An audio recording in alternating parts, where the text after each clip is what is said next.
warahmatullahi wabarakatuh. Kami dari kelompok 3. Di sini kami akan menjelaskan tentang penyimpangan KDM pada kelenjar adrenal. Saya Sabania, saya akan menjelaskan mengenai kelenjar adrenal.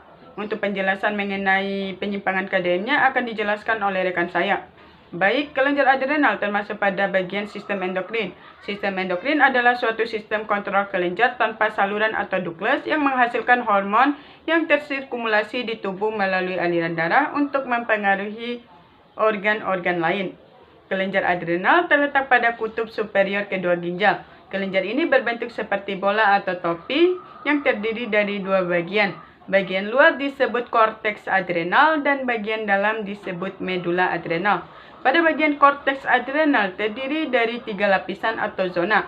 Yang pertama zona glomerulosa atau lapisan luar, yang kedua zona fascicula atau lapisan tengah, yang ketiga zona reticularis atau lapisan yang paling dalam.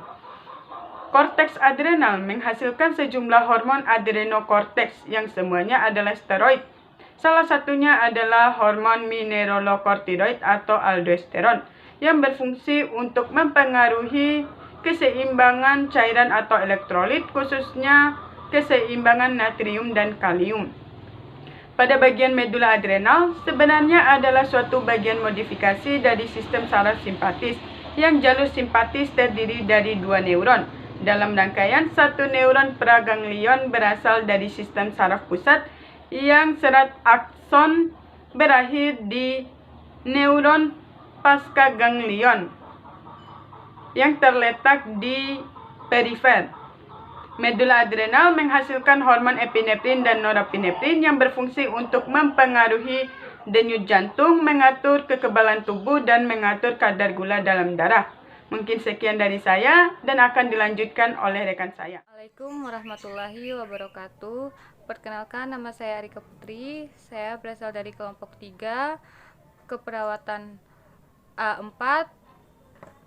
Di sini saya akan membahas tentang nama penyakit dan etiologi dari kelenjar adrenali, di mana penyakit dari kelenjar adrenali ini yaitu penyakit Addison. Nah, di sini yang dimaksud dengan penyakit Addison yaitu ketidakmampuan adrenal karena adrenal eutrofi dan kerusakan kelenjar itu sendiri karena proses autoimun atau penyakit lainnya. Nah, di sini kita akan berlanjut kepada etiologi. Etiologi dari proses autoimun. Nah, proses autoimun ini terjadi ketika sistem kekebalan tubuh menyerang sel-sel sehat yang ada di dalam tubuh.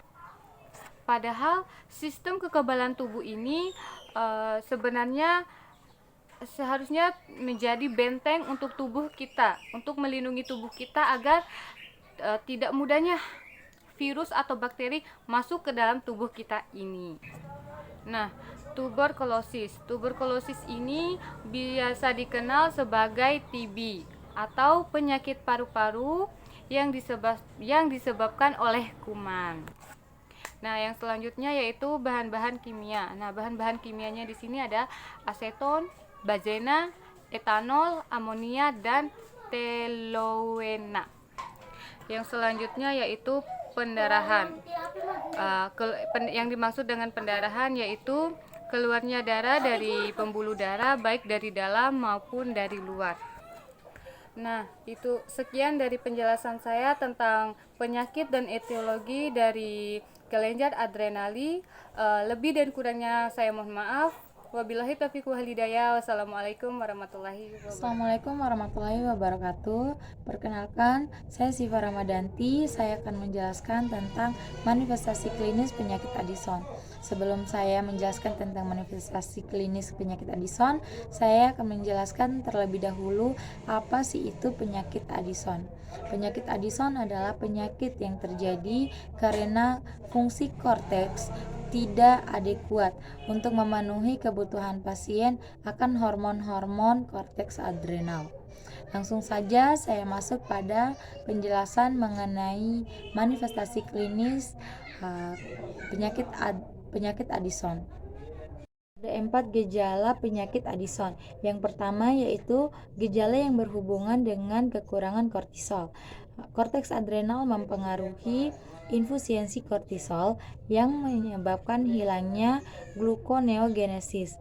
Glikogen hati menurun berakibat badan lemah, cepat lelah, anoreksia, mual, muntah, diare, hipoglikemia, hipertensi otoristik ringan, dan hipotermia. Dan gejala yang kedua yaitu gejala yang berhubungan dengan kekurangan aldosteron. Defisiensi aldosteron dimanifestasikan karena peningkatan kekurangan natrium melalui ginjal dan peningkatan reabsorpsi kalium oleh ginjal. Kekurangan garam dapat dikaitkan dengan hipotermia dan hiponatrium. Dan gejala yang ketiga yaitu gejala yang berhubungan dengan kekurangan androgen, itu kehilangan bulu-bulu aksila dan pubis. Dan yang keempat yaitu gejala yang berhubungan dengan kekurangan ACHT. Insufisiensi kortisol mengakibatkan ACHT dan sehingga merangsang sekresi melanin meningkat sehingga timbul MSH. Hiperpigmentasi kotropopin juga merangsang reproduksi melanin sehingga pada kulit dan mukosa penderita sering terbentuk pigmentasi yang gelap. Kulit yang lebih gelap mungkin nampak seperti terkena sinar matahari, tetapi pada area lipatan yang tidak merata, hiperpigmentasi terlihat jelas pada jaringan parut kulit, lipatan kulit. Sekian penjelasan dari saya, lebih dan kurangnya saya mohon maaf. Wabillahi taufiq wal hidayah. Wassalamualaikum warahmatullahi wabarakatuh. Assalamualaikum warahmatullahi wabarakatuh. Baik, di sini saya akan menjelaskan terkait patofisiologi dari penyakit Addison. Penyakit Addison ini adalah suatu kondisi di mana kelenjar adrenal ini tidak dapat memproduksi dengan cukup beberapa jenis hormon, dan juga kegagalan adrenal pada Addison berupa berkurangnya produksi kortisol dan aldosteron yang diikuti dengan adanya peningkatan dari ACTH, di mana ACTH ini merupakan hormon stimulator dari golongan kortikosteroid. Nah, perjalanan alamiah dari penyakit Addison ini dilatar belakangi oleh proses autoimun yang ditandai dengan adanya autoantibodi adrenal dan dapat disertai dengan endokrinopati autoimun lainnya. Adapun beberapa tahap dari perjalanan alamiah dari penyakit Addison ini, yang pertama adalah tahap 0. Tahap 0 contohnya adalah fungsi adrenal, ACTH plasma, ACTH basal, dan juga aldosteron serum normal. Sedangkan tahap 1 pra meningkat, aldosteron normal ataupun rendah, respon kortisol terhadap ACTH adekuat. Tahap kedua, respon kortisol terhadap ACTH menurun. Tahap ketiga ini ACTH plasma meningkat, di mana kortisol serum basal berada di batas bawah nilai normal. Tidak ada respon kortisol terhadap ACTH. Dan tahap terakhir yaitu tahap 4, di mana kortisol serum ataupun urin ini rendah. Nah, saya juga akan menjelaskan terkait patofisiologi krisis adrenal. Korteks adrenal menghasilkan 3 hormon steroid, yakni hormon glukokortikoid ataupun kortisol. Yang kedua, mineralokortikoid atau aldosteron, dan androgen pada krisis adrenal.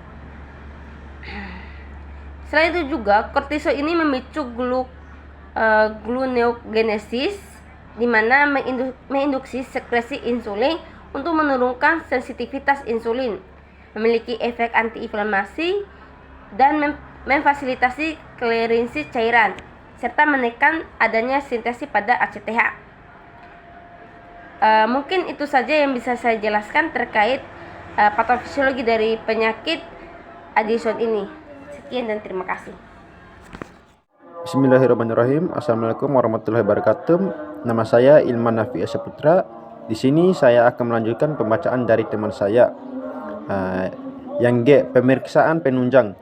Diagnosis dari penyakit Addison tergantung terutama pada tes darah dan urin. Tes diagnostik fungsi adrenal dapat meliputi yang pertama, uji ATCH. Uji ATCH meningkatkan secara mencolok primer atau menurun sekunder. Tes screening ini paling akurat untuk penyakit Addison. Prosedurnya sebagai berikut. Batas dasar plasma kortisol ditarik kortisol plasma merespon ATCH secara intervena 45 menit. Kemudian sampel darah diambil. Konsentrasi kortisol sampel darah diambil. Konsentrasi kortisol seharusnya lebih besar daripada 20 gram. Nah, yang selanjutnya yang B, plasma ATCH. Jika gagal menggunakan tes screening, plasma CTH dengan akurat akan mengkategorisasikan dengan insufisien adrenal primer tinggi atau sekunder rendah. Yang selanjutnya yang C, serum elektrolit. Serum sodium biasanya menurun, sementara potasium dan kalium biasanya meningkatkan. Walaupun demikian, natrium dan kalium yang abnormal dapat terjadi sebagai akibat tidak adanya aldosteron dan kekurangan kalsium kortisol. Yang selanjutnya yang D, ADH meningkatkan aldosteron, menurun kortisol plasma menurun dengan tanpa respon pada pemberian ACTH secara IM. Yang E, glukosa, hipoglikemia. Yang F, urem, kreatin mungkin meningkatkan karena terjadi penurunan perfusi ginjal. Yang selanjutnya yang G, analisa gas darah, asidosis metabolisme. Demikian dari saya. Wassalamualaikum warahmatullahi wabarakatuh.